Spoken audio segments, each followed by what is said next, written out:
I was mid-set, sweat on my forehead, cables in my hands, music in my ears. 4 years at this gym. 4 years of 6:30 a.m. mornings, quiet machines, and zero drama. Then she walked up, stood right next to me, arms crossed, staring. And just like that, my peaceful Thursday turned into the most unhinged gym experience of my life. Here's the thing though, by the time it was over, two staff members gave me a nod on the way out, and she was the one who left. If you've ever been doing everything right, following every rule, minding your own business, and still had someone try to make you the villain, this one's for you. Hit that like button, subscribe if you're new, and stay with me, because this story is short, sweet, and deeply satisfying. It's Thursday morning, 6:28 a.m. The gym is almost empty, the way I like it. That specific, sacred quiet where the only sounds are the hum of treadmills and the soft clank of weights. No crowds, no waiting, no nonsense. I've been coming to this gym for 4 years. Same routine, park in the same spot, nod to the same front desk staff, head straight to the cable machine, and get to work. It's almost meditative at that hour. On this particular morning, I was about 20 minutes into a full cable workout. My water bottle was on the little shelf, my phone was propped up playing my playlist. I had multiple sets left. This wasn't a casual 2-set warm-up. I was deep in the session, the kind where your muscles are just starting to find that good burn, where stopping now would genuinely waste everything you've already put in. And then, I felt it before I saw it. That specific social pressure, the kind you feel on the back of your neck when someone is staring at you. I racked the weight, turned around, and there she was.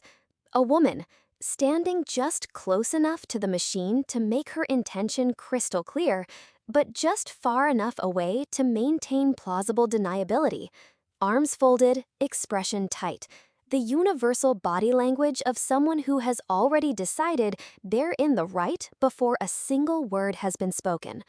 I finished my set because I was mid-rep, and stopping a set halfway through for no emergency is just bad form.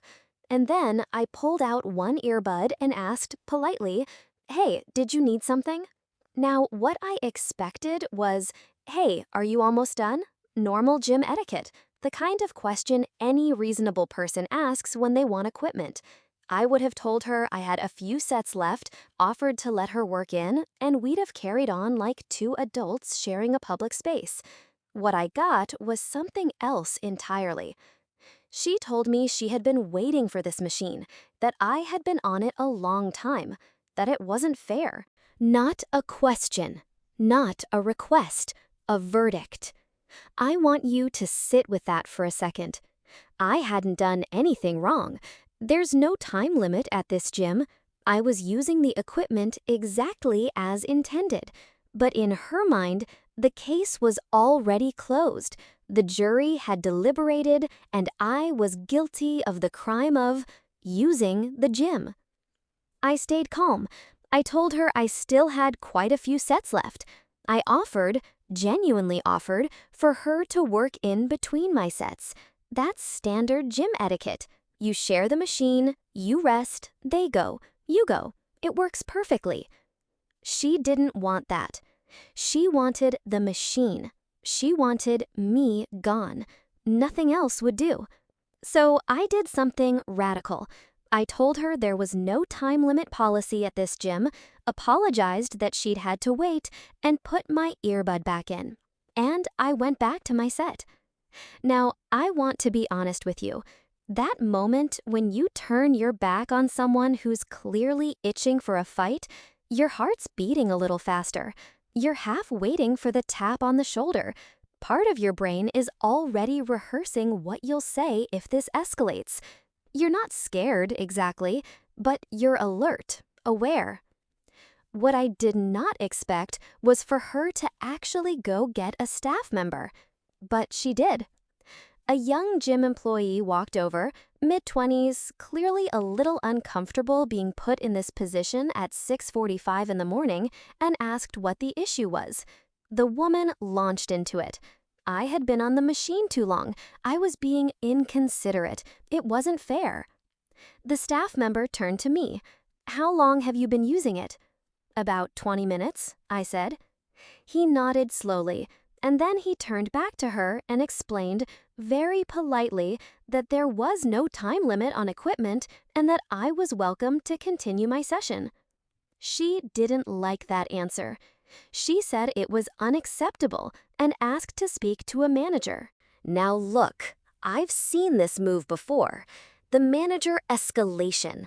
It's the nuclear option in the world of minor public disputes. It's designed to intimidate, to make you feel like you're in trouble, to flip the script so that you're suddenly the problem that needs to be managed. I just stood there and waited because I had done nothing wrong, and I knew it. The manager came out, heard the complaint, looked at me, asked the same question. "About 20 minutes," I said again. The manager said the same thing the staff member had said. Same gym policy, same polite tone, same outcome. And this is where it gets good. Because she had used every tool available to her. She had appealed to social pressure. She had involved staff. She had escalated to management. She had done everything someone does when they believe they are absolutely in the right. And it had all bounced off. Every single time. The look on her face cycled through something fascinating. Disbelief, then frustration, then a kind of indignant fury that could only come from someone who genuinely cannot process being told no by the universe itself. And then she said it. She was going to cancel her membership. Not as a threat, not as a "you'd better fix this." She meant it. She walked to the front desk, she signed something, and she left.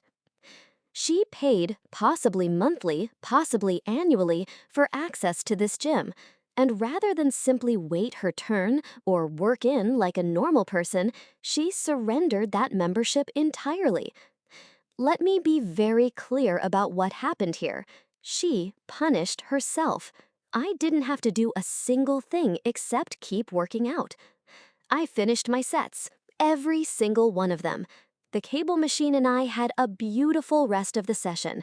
No one bothered me, no drama, just the sound of weights and the quiet satisfaction of a workout completed.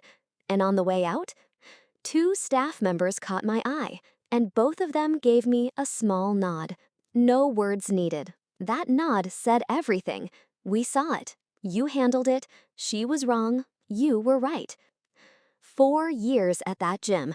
That was the most eventful Thursday morning I can remember. There's something almost poetic about this story, isn't there? She came in looking for a fight, convinced that being loud enough and insistent enough and entitled enough would get her what she wanted. But sometimes the most powerful thing you can do is just be right. Stay calm, follow the rules, and let the universe do the rest. She didn't need me to lose. She just needed the situation to be fair. And when it was, she couldn't handle it. If this story gave you that warm, deeply satisfying feeling, you know the one. Smash that like button. It genuinely helps the channel more than you'd think. And drop a comment below. Have you ever had someone try to make you the villain when you'd done absolutely nothing wrong? What happened? I read every single comment. Subscribe for more stories like this, because justice, when it finally arrives, is always worth watching. See you in the next one.